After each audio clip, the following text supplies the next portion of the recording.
Hello folks, and welcome to our next video, which is going to be focused on skeletal tissue. Now, in chapter 4, which is all about histology, we already talked a little bit about connective tissue, right? And we said the connective tissue or connective tissue proper, is more like it has generalized roles. So we saw loose areolar, we saw adipose, and then dense irregular. That was the focus of our chapter 4 on the study guide.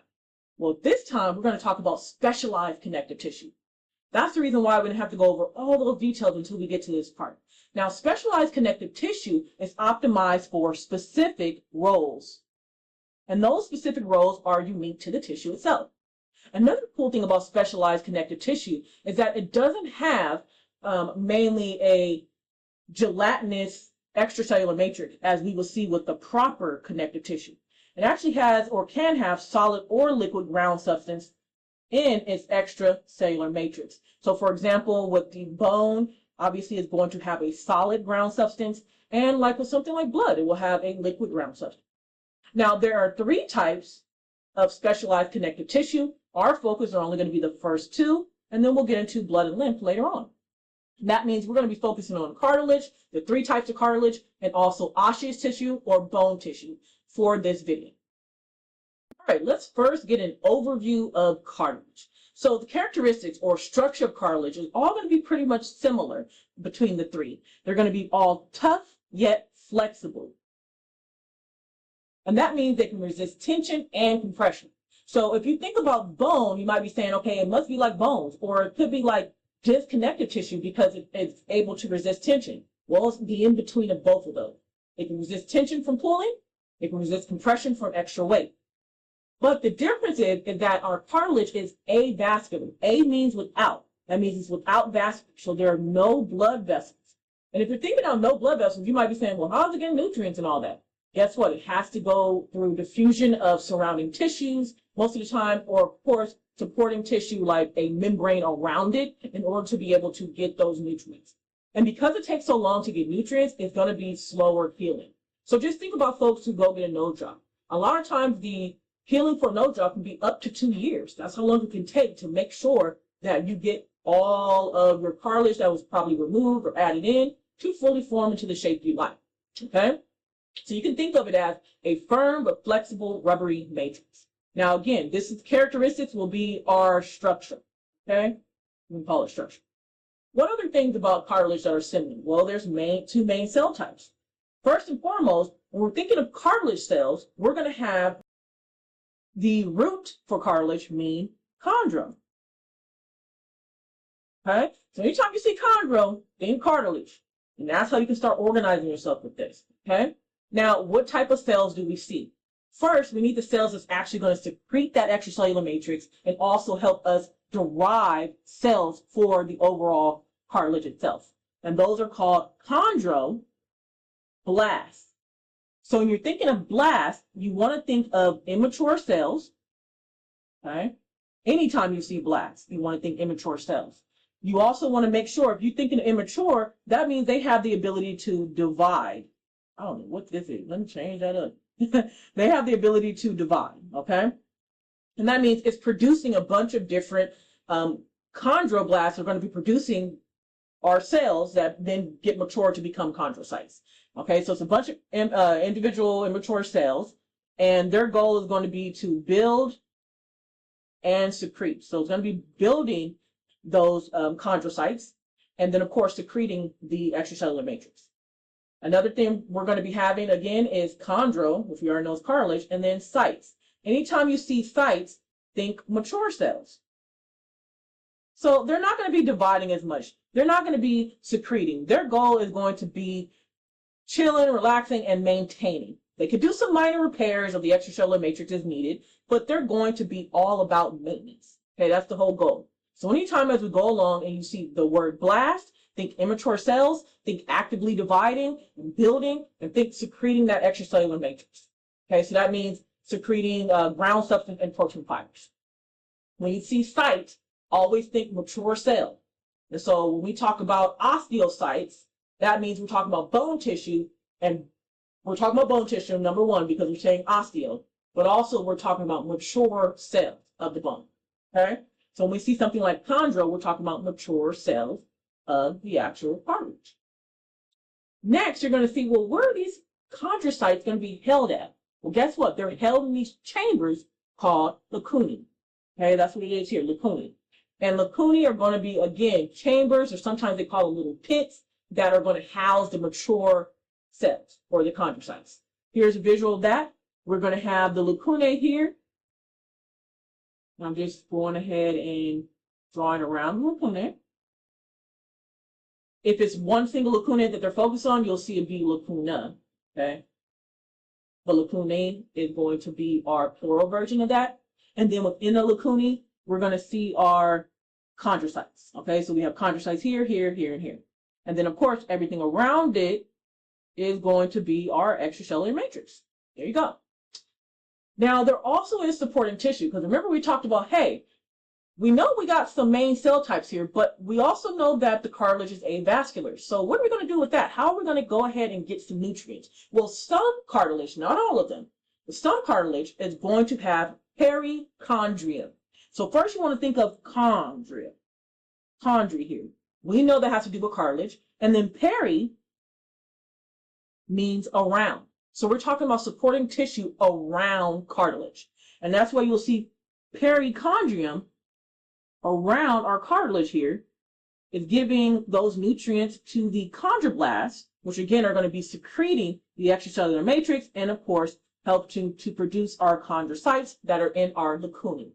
So it's a lot of little details here that we need to make sure that we can have in our head. And of course, I'm keeping it in my head as well, because one false move, I'll be back being like, what is going on? Because my brain will just start mixing things up, right? So again, we have our perichondrium in a lot of different cartilages that is going to provide those nutrients, and of course, through diffusion most of the time, to our chondroblast, which is going to help secrete our extracellular matrix and produce our chondrocytes that then are mature cartilage cells that are within these little chambers called lacunae, or lacuna if we're just talking about one. Okay? Now, back to the supporting tissue. Our supporting tissue, our perichondrium, is going to be dense, irregular connective tissue. So that means there's not some specific pattern that you're seeing. And again, it provides blood flow and nutrients. So not only is it going to be nutrients through diffusion, but also, yes, this is where you get the blood flow from. All the cartilage within it does not have any vasculature, but the perichondrium surrounding it will be able to provide those nutrients from blood as well through basic diffusion at this point, okay? Let's go ahead and get into our first type of cartilage. I know there was a lot of talking, but I just want to get our brains primed. Our first type of cartilage we're going to focus in is hyaline cartilage. Now, we got to automatically think, okay, we just said some overview of cartilage. So if you're thinking hyaline cartilage, yes, it's tough but flexible. Yes, it's going to be avascular. Yes, it's going to have chondroblasts and chondrocytes in the lacunae. And yes, it potentially could have perichondrium. Okay? So let's go ahead and get into the details. What are the characteristics, or again, the structure of hyaline cartilage? Well, first of all, the hyal that you see here in the name means glass or transparent, and that will give you the idea of what it actually looks like, right? So it is going to be have a glassy appearance, and that's where we get that hyal from. Another thing is the hyaline cartilage is going to be the most abundant cartilage that we have in our bodies. And we'll talk about a lot of different areas, and we'll also see some overview of that as well. Now, what is it going to be mainly made of? Well, guess what? It's going to be made of thin bundles of collagen fibers. And when we talk about thin, we can also say small or fine, okay? So just keep that in mind. Small or fine. And so let's think about this. If we have thin, small, or fine collagen, yes, we're going to have that same toughness and resist tension like we normally see with those dense connective tissue fibers. But again, if you have thin collagen fibers, it's probably not going to be as strong. Okay, so that's the reason why it always says that it's hyaline cartilage is the most abundant, but it's also the weakest form of cartilage because these collagen fibers are really, really thin. So thin, in fact, when you try to stain them and you want to look at them under a microscope, you won't really be able to see any of those thin collagen fibers. And so that's the reason why the hyaline cartilage kind of looks very smooth, almost glass-like, hence the name, right? Now, what's some of the functions of this? Well, some of the functions, because it's smooth in nature, is that it's going to reduce friction between bones. And so if you're thinking of, okay, friction between bones, we can start thinking of some type of bones that we can focus on here. So again, reduces friction. Sorry for the hiccup. Between bones. So if I'm looking at hyaline cartilage, I'm like, okay, let's talk about the meniscus of a knee. There has to be some kind of hyaline cartilage between that, because we want to make sure that there's not too much friction and you can actually easily move your knee and your legs, right? So that's something that's important. It also is, again, strong and flexible. So it's going to be able to provide strong and flexible structural support. So let's think of our nose. Again, your nose is strong. You can just pull your nose. I'm like pulling my nose right now. And I'm like, okay, yeah, it's very flexible. I can bend it from left to right, but it goes back to its original shape, and it also is very strong. Okay, so we want to keep that in mind. And remember, we were saying that a lot of times we start off with cartilage as a fetus up into an embryo until we grow. Well, guess what? The type of cartilage is going to be hyaline cartilage. So again, you're going to have basically most of the entire fetus and embryo is going to be made entirely of hyaline cartilage initially, and it's going to be slowly replaced with bone as we grow. We can also see reducing the friction, not just between the knee, but also we can see it for our elbows and shoulders as well. Okay. Now, another cool thing about being a precursor to bones in the fetus is that you actually still see some hyaline cartilage at the end of bones, mainly long bones, which we'll get into later on. And that is now going to be called articular cartilage because of where it's placed in the bone itself. So that's kind of interesting to see how hyaline cartilage can then grow up to be articular cartilage on long bones, okay? Now, what other locations? We can have the end of bones. Really, it's going to be the end of long bones. Developing bones, of course, the larynx and trachea. Or another way to say that is our voice box and windpipe. We have those little areas where we have hyaline cartilage, okay? Now let's look at some of the stuff here. So we definitely have our trachea here, but we also see that we have hyaline cartilage to attach our ribs to our sternum. And so we want something that's very flexible, right? Like we said, we want it to be tough but flexible. And it has to have that flexibility. So imagine when you're breathing in, right? You definitely need to make sure your rib cage can expand, and that's where that flexibility is going to come in at. Now, of course, we have to go back to the microscopic aspects of it as well. We see here our perichondrium, and remember, that's going to be dense, irregular connective tissue. So there is no particular pattern, right? And this is where we're going to get our blood flow and our nutrients that help those chondroblasts be able to produce our mature cells or our chondrocytes. Okay, so let's keep that in mind as well. You'll see that. Of course, this is like a straight line. I'll show you another visual. And then we have our lacunae. So you can go ahead and start looking at your lacunae, which is going to host and hold in your chondrocytes for your mature cartilage cell. Okay? And of course, there is the extracellular matrix around. Now we know is going to provide that smooth appearance because we're talking about thin, small, and very fine collagen fibers. Let's go ahead and get into another view of this. So, and this is one that's coming straight from the book, so that you'll be able to see another view of it. Now, this one is a little bit stained better. You might be like, oh, I see a little bit of fibers here, da-da-da. But overall, you'll see that it's very smooth looking. But it is easier to see the lacunae and the chondrocytes within the lacunae. You also will see the matrix as well. That, again, has all of those thin collagen bundles or fibers, okay? Now, again, you might be hearing me say, is it lacunae or lacunae? It really is lacunae. But when I tell you, I'll be saying lacunae, so please, apologies. Now for this as well, you can see your description or the overall structure of the hyaline cartilage, the function, location, and that can be another way that you're organizing yourself for this particular cartilage. All right, folks, let's get into our next cartilage, which is going to be fibrocartilage. So just as the name suggests, fibro means that we are dealing with fibers. Okay, fibers. And it's kind of like fibrocartilage is basically like a blend of hyaline cartilage, but it has dense, regular connective tissue. So remember we were saying perichondrium has dense, irregular connective tissue. There's not a real pattern.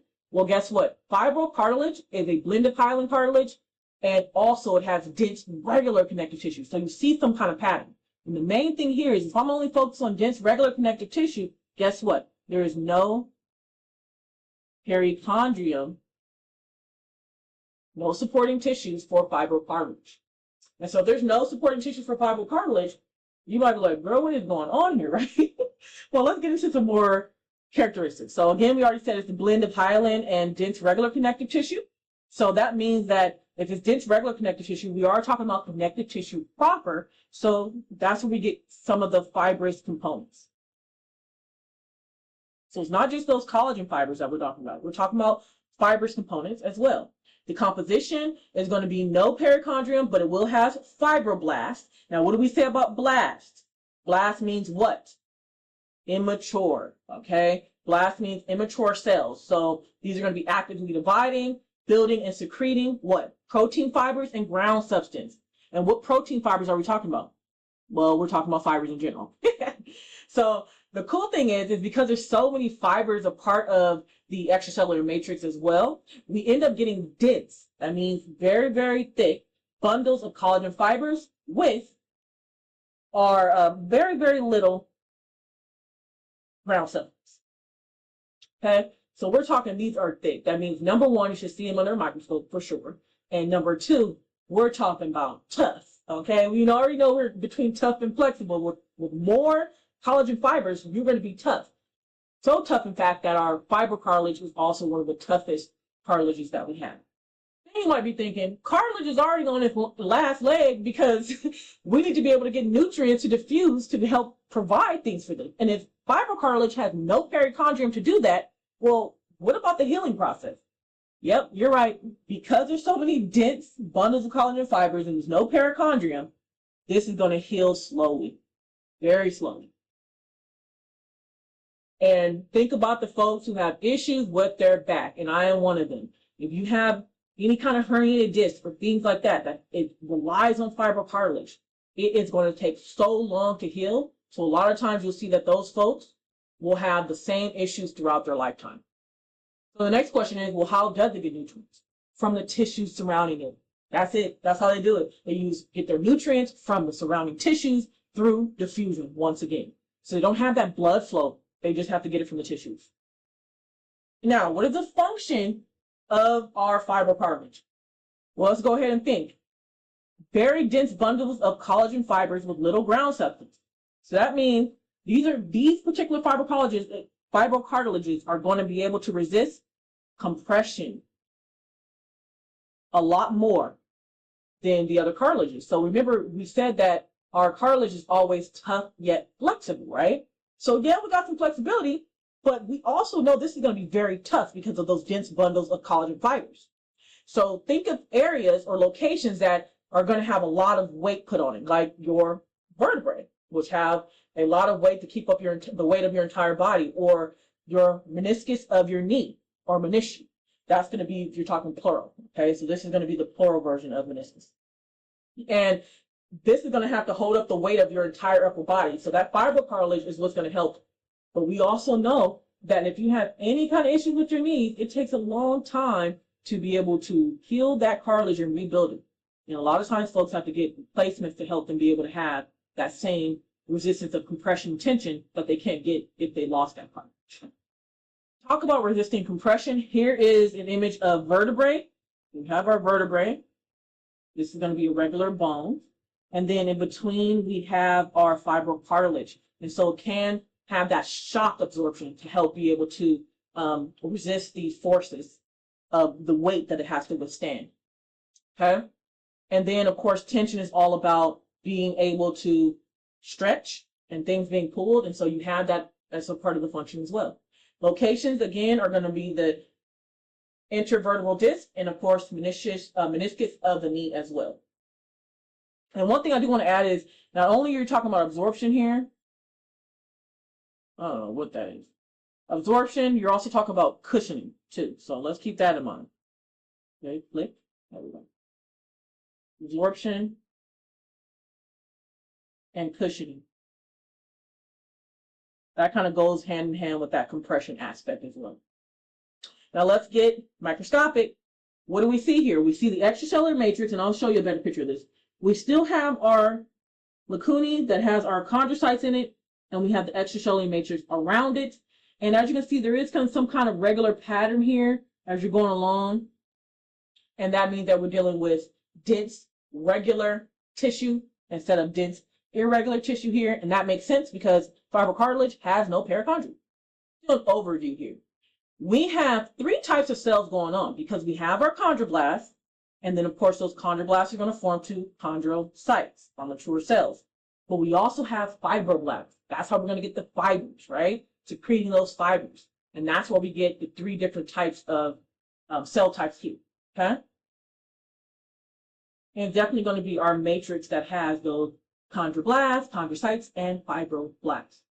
Let's get into another visual of this, just so it's easier to see that dense, regular pattern that we're talking about. This is coming from your book. You have your structure description, the function, location. They're giving you an intravertebral disc and the pubic symphysis. So the pubic symphysis is basically when the two sides of your pelvis are actually joined, and in the middle they do have fibrocartilage as well. And of course, for the same functions, for us to be able to bear weight. Another thing that we need to be able to do is, of course, for some folks have children, walk, run, all those details. So it's really the joint in front of the pelvis where the left and right pelvis bone meet. It does have the fibrocartilage there. Well, let's get microscopic again. So again, we have the chondrocytes within the lacunae. Boom, boom, boom. And then we have these collagen fibers. You see how they have like a generalized pattern to them? That's why we know that they're made of dense, regular, connective tissue. Okay? Sometimes you just see as dense CT, but if you want to focus on regular and irregular, that makes it easier because when you're thinking of fibrocartilage, it has no perichondrium, therefore it has no dense, irregular connective tissue. Let's move on. All right, we finally made it to our last type of cartilage, which is going to be elastic cartilage. All right, so that means if you're thinking of elastic, you're thinking elasticity. Yes, this can stretch and return to its original shape after stretching. So if I think elastic, I'm going to think elasticity. And how do we get elasticity? From elastin, which again is going to be elastin protein that helps us form elastic fibers, folks. So I can just stretch this cartilage, and guess what? It will go back to its normal shape. Why would this be important? Well, let's think of something like our external ear. I can go ahead and fold into my ear. I can stretch it out, and it's going to go back to my original ear shape. Okay? The epiglottis, which is that flap. Okay, so when you're thinking of the epiglottis, you're like, okay, it's that flap to cover over the trachea. So the goal is that this flap can expand and be able to move, so it can like move food down into your digestive system, and it also helps us from not moving food down into our respiratory system, right? So, or our windpipe, through our windpipe, and that if that happens, we know you're going to be choking, right? So just keep that in mind as well. But that flap has the ability to stretch and expand. Sometimes, think about it. You got that big old piece of food down in the back of your throat that feels like it's stuck and it's super dry, and it's just like you may need like extra water or drinks to like push it down. Well, guess what? Your epiglottis will have to expand more to make sure none of those tiny pieces that are getting stuck is going to be going into your windpipe. Now let's get down to structure, okay? Characteristics of structure. Well, elastic cartilage is similar to hyaline cartilage, but what is the big difference? It has more elastic fibers, which makes sense because it's all about elasticity. That means its matrix is going to be made with elastic fibers. So we see the extracellular matrix here. You'll see elastic fibers, and you'll see a better photo of this next, but I just wanted to show you how we have a lot of elastic fibers. What else do we know microscopically? This actually has perichondrium, so it does get some nutrients and stuff from blood and being able to use diffusion, and then still has our chondrocytes within lacunae. Okay? What's the overall function? Maintain shape while providing flexibility. We want to be able to go back to the original shape, so our elastin proteins, which create elastic fibers, are there to be able to stretch very significantly if needed, and then return back to its original shape after flex. So what are the locations? External ear and epiglottis, like we saw here. Let's get another visual of this. Now, I know your book has a great visual where you can actually see the elastic fibers here. Okay, and you definitely, it's easier to see lacunae with our chondrocytes as well. So that's going to be the main thing for our cartilage. The next thing we're going to focus on is our last type of skeletal tissue, which is going to be osseous tissue or bone tissue. But before we do that, I want to make sure we all understand the different types of cartilages that we just went over. Because if not, it can be very hard to just kind of keep everything in your head. So let me get an actual different color. Now, what are the three types of cartilages we focus on? We focus on hyaline, we focus on fibro, and of course, we focus on elastic. And of course, we talk about their characteristics, which is really going to be their structure. And I'll make that, change that here. Their structure. You can, instead of saying characteristics, you can talk about structure, function, and locations. So hyaline cartilage, remember from the name itself, is going to mean that it has a glass-like appearance. So very glassy appearance because of the small bundles of collagen fibers. And because they're small bundles and they're not thick or dense, guess what? It's going to be the most abundant cartilage in our body, but also the weakest. What is the main function that we have for hyaline cartilage? It's going to help reduce, you can also put decrease here, reduce friction. And that's going to happen between bones. And one thing I do want to add here, if we're talking about hyaline cartilage, is going, and I'll go back to this as well. Yeah. Is that some hyaline cartilage has perichondrium and some don't. So for example, when you're talking about your knee joints or your shoulder or your elbow, that doesn't have any perichondrium because we want to have the most reduced friction because we're going to be moving those a lot, right?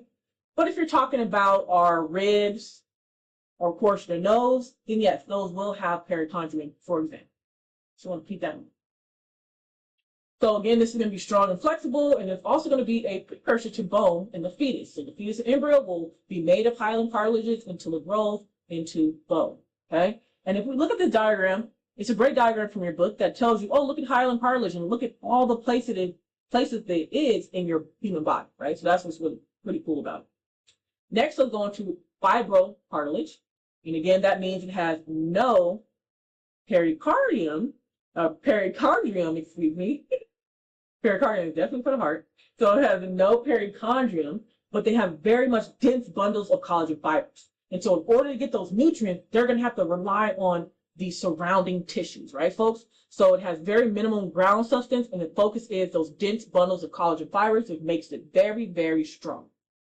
Now, what's the whole goal? Because it's so strong, it can resist compression really well and tension.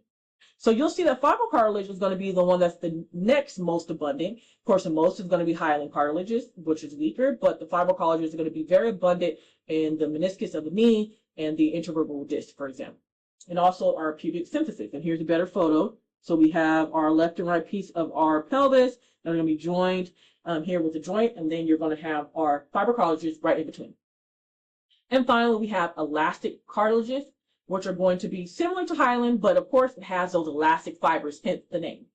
And so this extracellular matrix is going to be filled with those elastic fibers. They still all have lacunae or lacunae. They also still have chondrocytes within the lacunae. They all have chondroblasts, for example, but we know fibrocartilage also has fibroblasts within its cellular matrix too. Now, what's the point of elastic cartilage? Maintaining shape while providing what?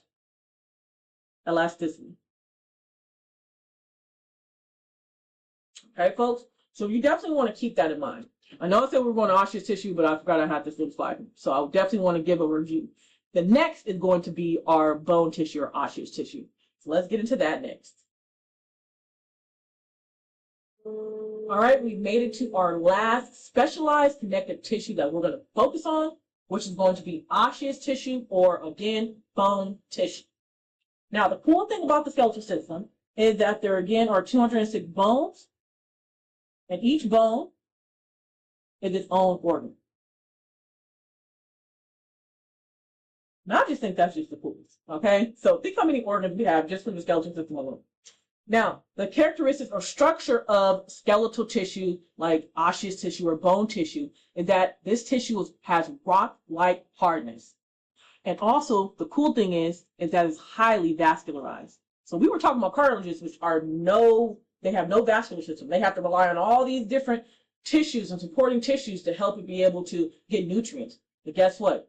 Our osseous tissue is highly vascularized. You'll see that we have central canals here that are going to run our blood vessels through them, and of course some nerves as well, to be able to provide blood, which is going to help with nutrients. And guess what? You're going to have faster healing here.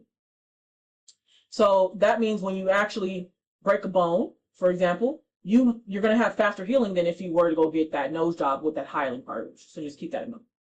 Another thing that are cool about bones is that they're extremely durable. And this makes sense because you don't want your bones to be out there just breaking willy-nilly unless you have that genetic issue. But you want your bones to be able to handle compression from the weight of your body and, of course, for movement, and be able to make sure it's upheld to protect, well, really it's for protecting our other organs. So, for example, our skull can protect our brain, which is going to be the soft tissue organs. So that's another thing that it does as well. Let's talk about the extracellular matrix, and that means we got to get microscopic again. So the extracellular matrix of osseous tissue has two parts. The first is organic, which is going to be our collagen fibers. We've seen this before, right?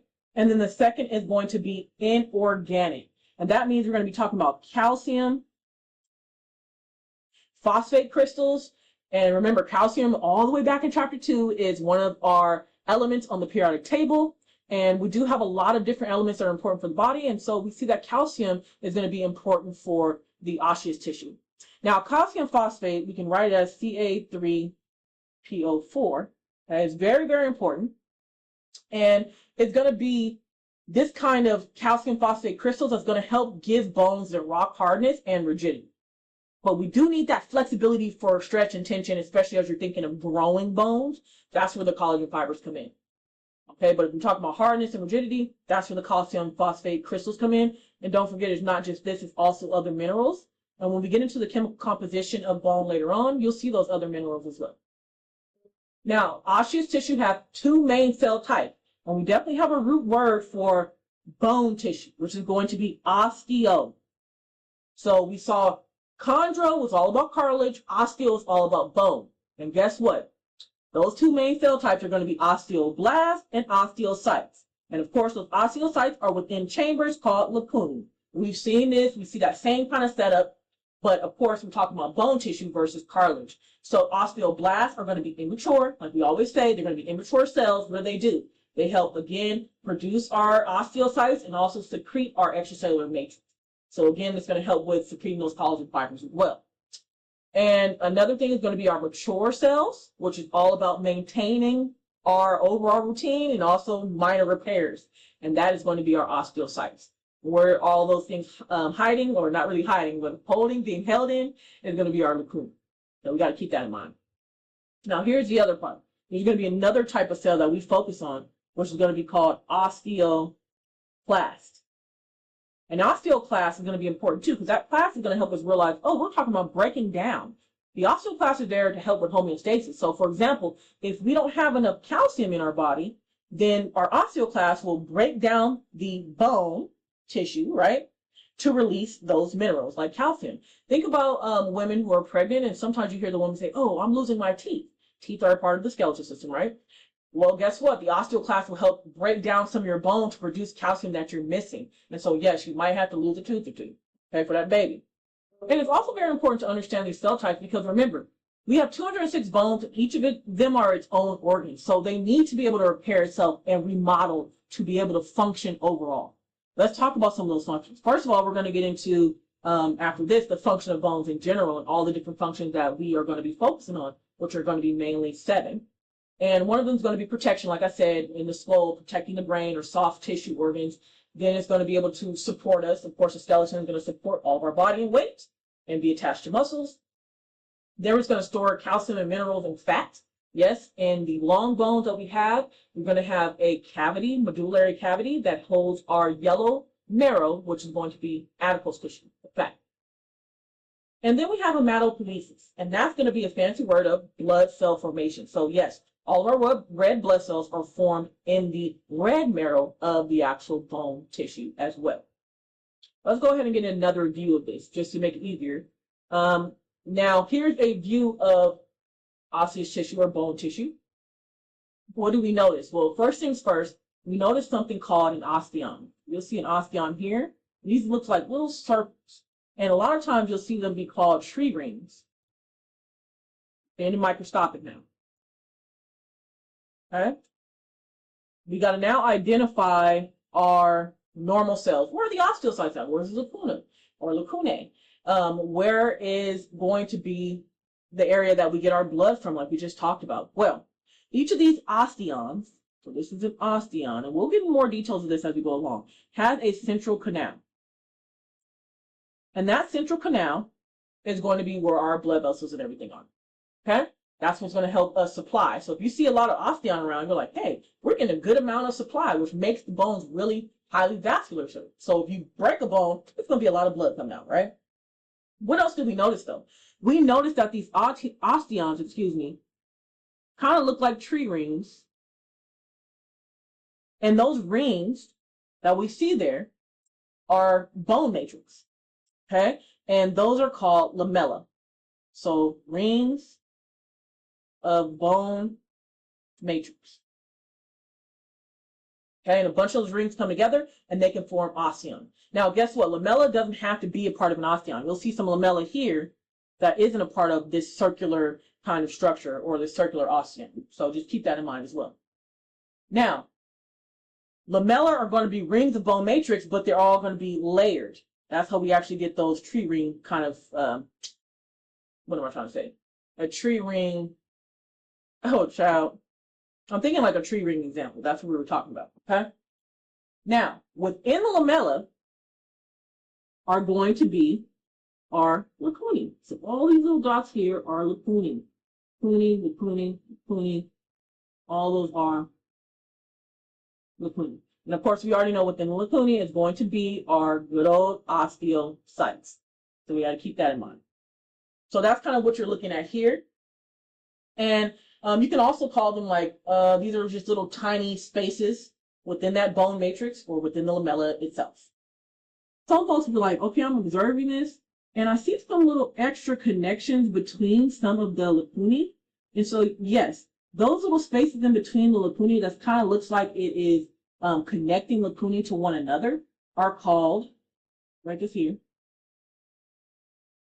canaliculi. Let me write that way better. Canaliculi. Okay, so you just want to keep that in mind as well. And this is just an intro to this, so we will be talking about all this. That's just for the folks who are just like, let's see some connections here, and you would be right. There's little areas here that's going to help and like connect the lacunae, and they're basically like tunnels. So think of the amount of nutrient and flow that's happening between all this like hard extracellular matrices. That's what's so interesting about bones, in my opinion. But I'm going to stop running my mouth because I already know we got to get through this, and this is a long video. I apologize. I do want to end with being able to compare and contrast cartilage versus bone. So we have our cartilages. You'll see our lacunae here, some chondrocytes. We'll see our bones as well. We already know that cartilage, the majority, is surrounded by perichondrium. We already know the ones that are not. There's no blood vessels. We have chondrocytes, for example. We have a tough yet flexible extracellular matrix. And of course, we do have chondroblasts, right? That's going to help us be able to secrete that matrix. Now, we don't go over appositional growth and interstitial growth a lot, but I do want to be able to explain it quickly. So if you have your bone like we see here, the bone, there's going to be different types of growth that's happening within the bone and on the outside of the bone, okay? Appositional growth, is growth that occurs on the outside of the bone. So again, it'll create more layers and maybe thicken the bone, whereas interstitial growth is all about growth that's happening internally, inside the bone, okay? Or within the bone and its matrix. So if we're thinking of cartilage is all about having a lot of chondroblasts. And what do? Their goal is to make sure that you're going to be secreting matrix and also dealing with cell division a lot of division. So that makes sense when it comes to dealing with interstitial growth, okay? Especially with bones, when we have to go through that growth spurt, and we're starting from our embryos and our fetuses and our embryos dealing with hyaline cartilage, we know we have to increase length and density of the bone, and so you'll see some of that type of growth with cartilage itself. So cartilage can basically do both. If you're thinking of hyaline cartilage being able to have to move and we'll talk about this as well, to the epiphysis, then you definitely might be thinking, okay, we got to get rid of that hyaline cartilage, replace it with bone, and so you need some interstitial growth as well. But you also want to make the bones thicker as well, so that's where the appositional growth. Whereas good old bones themselves, once they are formed and you have your articular cartilage on the outside, that's going to be our hyaline, then they're just going to be forming appositionally as well. So that means that they're adding new layers of tissues to the surface of the bone. So appositional, think surface layers are going to be added, and interstitial, things that you're going to have it actual growth inside the bone. Now, when we're talking about bone, we know it definitely has periosteum, which we're going to talk about later. And what we did talk about is that we know it has a lot of blood vessels and nerves throughout in those central canals. We know that we have osteocytes in the lacunae, and we also know we have a rigid extracellular matrix. We already know that calcium salts is one of the reasons why. To add on to this, we have your extracellular matrix. So I'm just going to write a couple of osteons, some central canals, and then, of course, a lot of little rings around, right? On these, we have our calcium salts, or our calcium phosphate, like we talked about. The beauty of this is that we can have some of our calcium deposit on the actual extracellular matrix and help with this rigid nature. So that makes it easier for when you have those osteoclasts coming in and try to get some calcium there. The next thing we have, the extracellular matrix, is, of course, made by osteoblasts as well. The only thing we didn't really focus on or talk about was being surrounded by periosteum, which we'll talk about later, and, of course, appositional growth, which we won't get into too much detail about, but it just means that you're going to be adding new tissues or tissue layers to the tissue surface or the outside of the bone. All right, folks, that is the end of this. It was a lot about cartilage. I'm sorry I talked too long about this, but I started getting carried away once again. So my goal is to try to make these videos short, okay? That is my goal, and I'm going to keep on working on that every single time. When we're in person, I'll get into way more examples and things like that, but I hope that this is helpful to you.